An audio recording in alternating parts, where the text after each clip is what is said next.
Jason Clare, now Labor frontbencher, who is with us this Wednesday morning. Jason Clare, thanks for your time. First of all, on the issue of the student protests that we're going to see across the nation today, they're calling it a national day of action.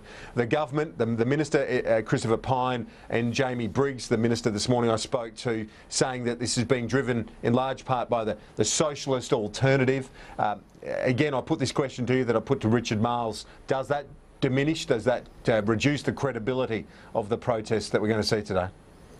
Well, Kieran, what I'd say is I don't support violent protests. I don't support disruptive protests. There is a fight here, but it's a fight that has to happen in the Parliament. And guess what? It's a fight that we're going to win. This is a fight about our higher education system.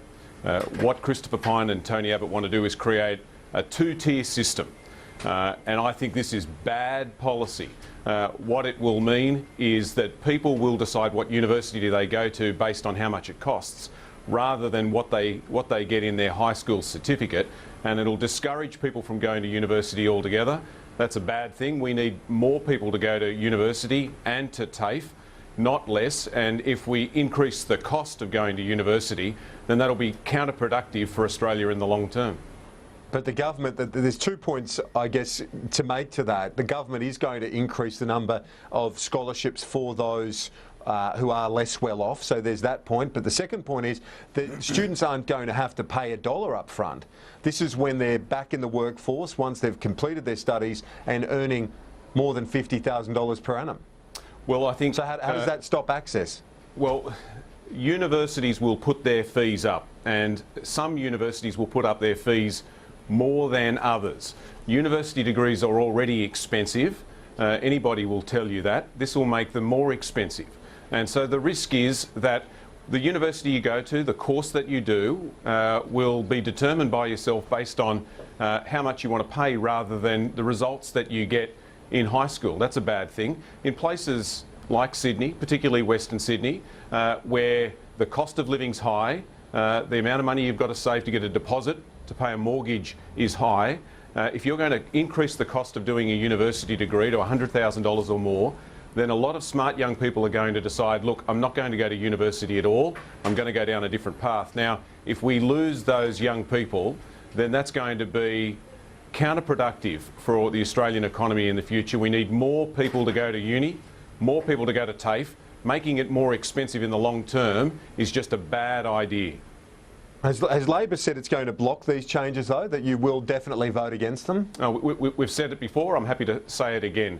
We'll block their attempts to destroy Medicare, we'll block their attempts to cut the pension, and we'll block this as well. Labor is the party that helped to free up higher education and provide people like me with an opportunity to go to university, and we'll fight to defend it in the House of Representatives and in the Senate. But by blocking the cuts, the upwards of $18 billion of cuts, doesn't this make it more rather than less likely that Australia could lose its AAA credit rating? As the fear that was expressed yesterday by the Prime Minister after the Standard & Poor's spokesperson suggested that that could well be the case? Well, Kieran, you know better than that. You know Standard & Poor's have now clarified that and said that's not the case. Look, if the government wants to find $18 billion over the next 4 years, then there's an easy solution. They can use the $22 billion from their paid parental leave scheme. That's a very simple solution, and they could make that decision today. In my view...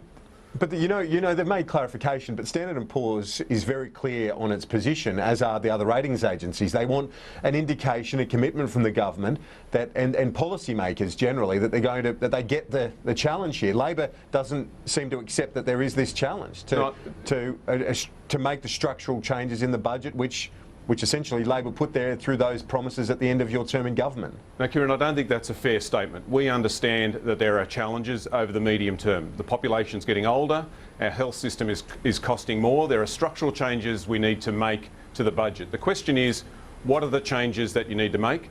What the government's done in this is effectively create a reverse Robin Hood budget. They're giving more money to rich mums who don't need the money, and they're cutting money for poor pensioners. Now, what we're saying is, go back to the drawing board and come up with better, fairer ideas. If you want to use the money from the paid parental leave scheme to pay for that $18 billion that you need, then go ahead and do that. but we're not going to let you rip up Medicare. We're not going to allow you to make getting a university education unaffordable, and we're not going to allow you to reduce the pension over time in terms of people's standard of living. But again, I put to you the fact that you're even opposing cuts that Labor had put in place in government. Do you not accept that there is an urgency here, not in terms of the economy is going okay, but in terms of the budget and the medium to longer term, that things need to happen? And Labor's got to also, I guess, in a political sense, rebuild its economic credibility. Why not accept some of the or at least more of the savings that have been put forward? Oh, and Kieran, let me make that point again. We'll be constructive. We won't do what Tony Abbott did and just say no to everything. We'll work but 19 with the billion government. Doesn't sound constructive when $19 billion of savings are being blocked. Well, you've got to ask yourself, what is that 19 billion? We're not, if the Labor Party is not going to stand up for Medicare, then who will? And if the Labor Party is not going to stand up for pensioners, who will? I should clarify that. You've now got Liberal MPs saying this is a bad idea as well. That's our job, and we'll stand up against the government when they come up with bad ideas, and we'll tell them go back to the drawing board and come up with better ideas, and we'll support them. Mr. Clare, thanks for your time. Thanks, Kieran.